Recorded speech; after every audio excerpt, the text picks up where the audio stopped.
கணவர் பிரிஞ்சு போயிட்டாரா? அவரு தவறு செஞ்சுட்டாரா? கணவர் வந்து ரொம்ப சரியில்லாதவர். அவருக்கு வந்து கொடுமை பண்றது, மனைவி அடிக்கிறது, துன்புறுத்துறது, குடிக்கிறது, அடிக்கிறது, இப்படி இருக்கிறத பொறுக்க முடியாம தான் அவங்க டைவர்ஸ் அப்ளை பண்றாங்க. ரொம்ப நல்லா இருக்கு. எல்லாருமே நல்லா தெரிஞ்சுக்கணும். வாழ்த்துக்கள். Thanks. Thank you sir. Akash sir நீங்கள் பேசுங்க. Thank you ma'am. எல்லா ஸ்டோரியும் நல்லா இருந்துச்சு. இந்த லாஸ்ட் ஸ்டோரி தான் கொஞ்சம் டீட்டெயிலாக போகிற மாதிரி இருந்துச்சு. எங்கேயும் மிஸ் பண்ணிட்டேன்னு நடுவில் அந்த மாதிரி தோணுச்சு. அந்த யார் வந்து கேஸ் போட்டாங்க, அவங்க ஹஸ்பண்ட் தான் போடுறாரு. ஹஸ்பண்ட் தான் கேஸ் போட்டாங்களா? தீர்ப்பு வழங்கி கேஸ் போட்டு தீர்ப்பு ஆயிடுச்சு, விவகாரத்து ஆயிடுச்சு.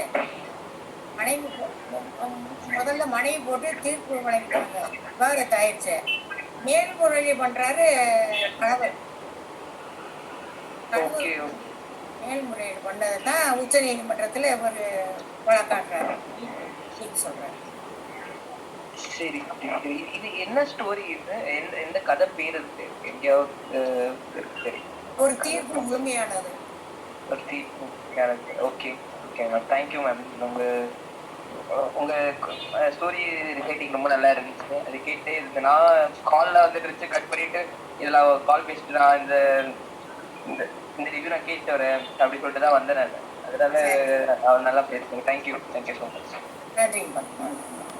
Thank you sir. அன்புதுரை சார் நீங்கள் பேசுகிறீங்களா? கண்டிப்பா. சந்தோஷம் நல்லா கேட்கறதுக்கு. உண்மையாக இப்பதான் எனக்கு நல்லா புரியுது செங்குட்டி எப்படி இவ்வளோ இதுவா இருக்காருங்க. ஏன்னா வார்த்தைங்க அவ்வளோ அழுத்த திருத்தமா கிளியரா அப்படியே நம்ம அந்த இவங்க தெளிவா சொல்றாங்கிறது அப்படியே அந்த கதைக்குள்ள இருக்கிற மாதிரி அந்த நடத்த விஷயம்.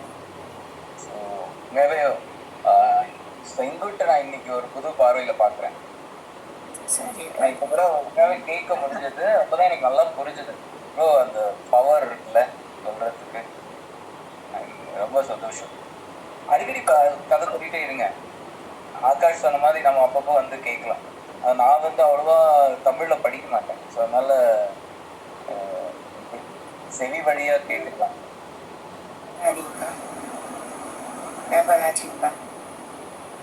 Thank you sir. செங்கு சார் நீங்கள் தான் சொல்கிறீங்களா சார்? ஸோ எல்லாம் கலந்துட்டு கேட்டதுக்கு அண்ட் வாய்ப்பு அளிச்சதுக்கு ஃபீட்பேக் கொடுத்ததுக்கு எல்லாத்துக்கும் நன்றி. ஸோ அவங்களுக்கு 75 வயசாகுது. ஸோ அவங்க இதோட 3 தடவை இங்கே வந்து புத்தக பதிப்புரை பண்ணிட்டாங்க. அது அவங்களுக்கு ரொம்ப இன்ட்ரெஸ்டிங்காக அது ஃபீல் பண்ணுறாங்க. ரொம்ப விரும்பி கதை சொல்கிறாங்க. ஸோ அடிக்கடி கூப்பிட்டு வரேன். வாய்ப்புக்கு நன்றி. Thank you sir. தேங்க்யூம்மா. ரொம்ப நல்லா இருந்துச்சு. நீங்கள் ஒரு இடத்துல எமோஷனல் ஆகிட்டீங்கம்மா. அதான் இருக்கு. அவதே நம்மளுக்கு எல்லா விஷயங்களையும் சொல்லி அது கடவுள்கிட்ட சொன்ன மாதிரி கேட்கறதுக்கு ஆள் இல்லை. என்னை பேச கூட விடாம நீங்க 5 நிமிஷத்துல நீங்க முடிச்சிட்டீங்களே. என்னுடைய கதை 26 வருஷம் வாழ்ந்த வாழ்க்கையை முடிச்சிட்டீங்க. எனக்கு வாய்ப்பு கொடுக்கலையே. இப்போ சொன்னது எனக்கு வந்து ஒரு கடவுள்கிட்ட சொன்னது மாதிரி இருந்துச்சு. இப்பதான் மன நிறைவா இருக்குன்னு சொல்றேன்ல. உங்களுக்கு அதே உணர்வு தான் இருக்கு போல இருக்கு. இவங்க எல்லாம் சொன்னது கேட்கறதுக்கு ஆள் இருக்காரு. எங்க அக்கா பேரு சரோஜா. அந்த காலத்துல ஒரு பாப்பா சரோஜான்னு சினிமாவில அந்த காலத்துல சரோஜான்னு ஒரு நல்ல ஒரு சின்ன பொண்ணு நடிச்சுச்சான். அதனால அந்த டயத்துல பிறந்தவங்க சரோஜான்னு பேரு வச்சிருக்காங்க. பேபி சரோஜா அப்படின்னு. எங்க அக்கா பேரு Saroja.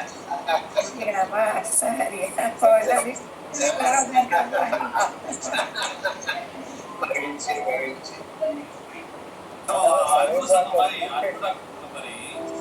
So she is very observant and she has much attention to details.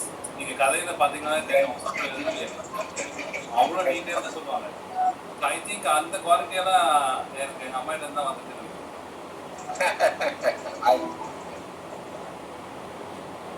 ரொம்ப சந்தோஷம். தேங்க்யூம்மா. Thank you sir. சரி, நன்றிப்பா.